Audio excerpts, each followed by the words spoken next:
في حاجات معينة لو عملتيها وانتظمتي عليها دايما هيكون بيتك مليان بالخير.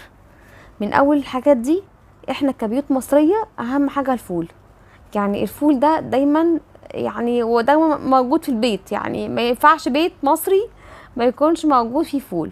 فانا الحقيقة الفول ده يعني اول ما تخلص اخر علبة في الفريزر، على طول بنقع فول واعمل فول تاني.